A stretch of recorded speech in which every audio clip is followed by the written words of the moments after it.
প্রিয় শিক্ষার্থী, আমরা জানি উৎস অনুসারে শব্দের শ্রেণী মোট 5 প্রকার, কিন্তু আধুনিক বাংলা ব্যাকরণ অনুযায়ী অর্ধ তৎসমকে বাদ দিয়ে আমাদের এখন মোট উৎস অনুসারে শব্দের শ্রেণী কত? 4 প্রকার। কত প্রকার? 4 প্রকার। এর মধ্যে কি কি আছে? তৎসম, তদ্ভব, দেশি ও বিদেশি। আজকে আমরা তৎসম শব্দ নিয়ে আলোচনা করব। দেখো, তৎসম শব্দের শাব্দিক যে অর্থ, তৎ মানে তার, আর সম মানে হচ্ছে সমান, তার সমান। এখানে তার সমান বলতে কার সমান? সংস্কৃত ভাষার শব্দের সমান।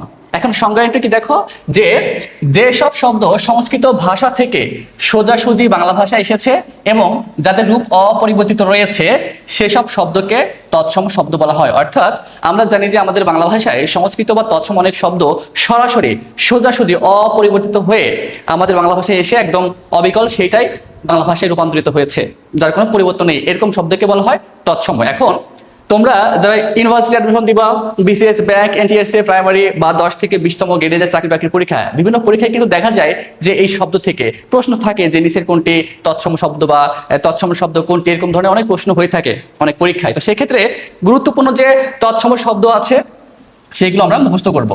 দেখো কি কি আছে?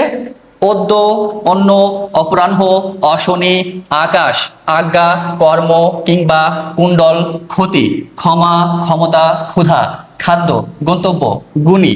এরপর দেখো কি আছে?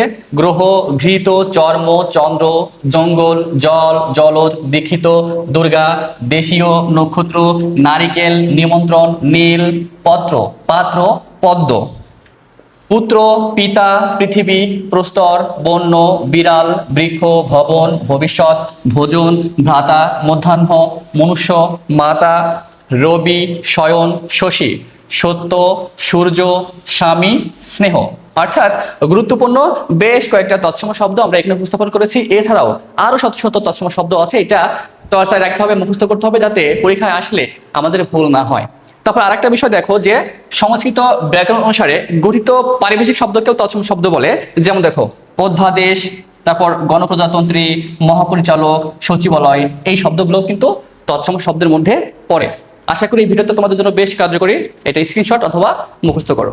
ধন্যবাদ।